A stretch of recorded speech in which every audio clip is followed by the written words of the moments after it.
క్యాప్సికమ్‌తో కూర అయితే చేసుకుంటున్నాము. మనమైతే వీడియోలోకి వెళ్ళిపోదాం. నేనైతే ఒక 3 తీసుకున్నానండి క్యాప్సికమ్, అలాగే 2 టమాటాలు చిన్నవి, ఉల్లిపాయలు 2 తీసుకున్నాను, అలాగే పచ్చిమిరపకాయలు పొండేయండి 20 పైనే తీసుకున్నాను. పచ్చి రైలు కూడా క్లీన్ చేసుకున్నాము. ఈ రైలు వచ్చి సముద్ర రైలు అండి, చాలా బాగుంటాయి ఈ రైలు. గరం మసాలా పొడి అండి, మనం గరం మసాలా పొడిని చేసుకున్నాక అన్నీ కూడా మనం మసాలాలు ఆయిల్ లేకుండా దోరగా వేపేసుకొని పొడిని చేసుకోవాలి. వెల్లుల్లి, అల్లం,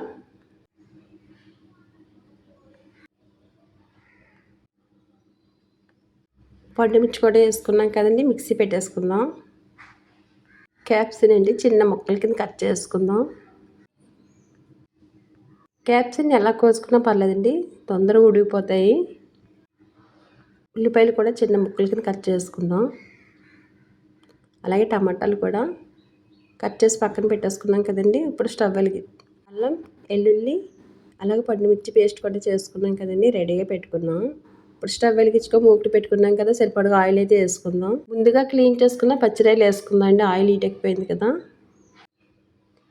ఈ పచ్చిరాయలో వాటర్ ఉంటుందండి, ఆ వాటర్ పోయే వరకు కూడా మనం దోరగా వేపుకోవాలి. వాటర్ పోయాక మనం ముందుగా కట్ చేసుకున్నాం కదండి ఉల్లిపాయలు వేసుకుందాం, అలాగే టమాటాలు కూడా వేసుకుందాం.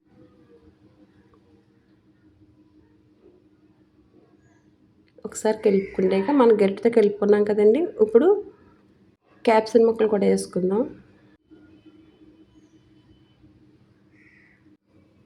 సరిపడగా సాల్ట్ వేసుకుందామండి, చాలా ఫాస్ట్గా ఉడుకుతుంది మనం సాల్ట్ వేసుకుంటే. ఒక 2 నిమిషాలు మూత పెట్టేసుకుందాం.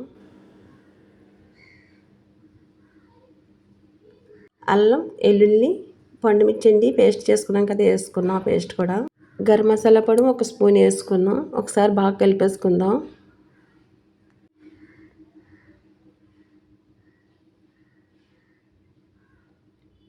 పసుపు అయితే ఒక 1/2 స్పూన్ వేసుకున్నాం కదండి, కారం అయితే సరిపడగా వేసుకున్నాం.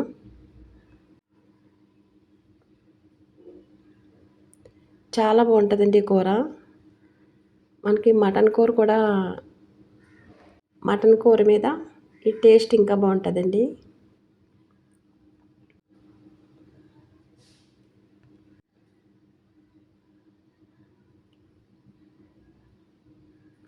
సరిపడగా వాటర్ వేసుకున్నాం కదండి, అలాగే ఇప్పుడు కరివేపాకు కూడా వేసుకుందాం.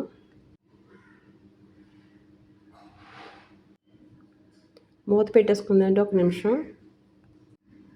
ఈ కూరలో స్పెషల్ ఏంటంటే మనం ఉడికించిన గుడ్లే లాస్ట్ వేసుకుంటాం కదండి, అందుకే కూర చాలా బాగుంటుంది. పిల్లలకి చాలా మంచిదండి. మనం ఆయిల్లోనూ ఫ్రై చేస్తాం కదండి గుడ్లు, అలా కాకుండా ఇలా వండుకుంటే చాలా మంచిదని మా వదిన చెప్పిందండి. కోడిగుడ్లు ఎప్పుడైనా సరే ఆయిల్లో ఫ్రై చేయకు, ఇలా వండి పిల్లలకి పెడితే చాలా మంచిదని ఎప్పుడో చెప్పిందండి మా వదిని, ఇప్పుడు గుర్తొచ్చింది. ఇంట్లో మేము ఇలా వండుకుంటామండి, కానీ నేను ఇప్పటికొచ్చి వీడియోలో పెట్టలేదు. గుడ్లు ప్రతి వీడియోలో కూడా నేను గుడ్లు కూర వండినప్పుడు గుడ్లు ఫ్రై చేయకంటే ఎలా వండితే ఏమని కామెంట్ పెడతారనేసి నేను ఇప్పటికొచ్చి పెట్టలేదు. కానీ చాలా మంచిదండి ఇలా తినడం. టేస్ట్ ఎలా ఉందో నేనైతే తిని చెప్తానండి.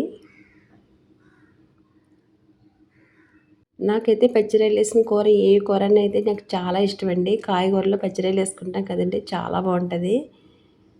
కొంతమంది కాయగూరలు తినడానికి ఇష్టపడరండి, అలాంటప్పుడు ఈ పచ్చిరాయలు కొన్నన్నా వేస్తే తింటారండి. తెల్లనెలు కూడా కాయగూర తింటారనమాట. అందుకే నేను ఏ కూరలైనా సరే ఎక్కువ పచ్చిరాయలు వేస్తాను. పచ్చిరాయలు వేయగాలి టేస్ట్ అయితే సూపర్ లెవెల్లో ఉంటుంది. మనం తోటకూర కానీ, గోంగూర కానీ, బీరకాయ కూర అయితే సూపర్ ఉందండి. లైక్ చేయండి.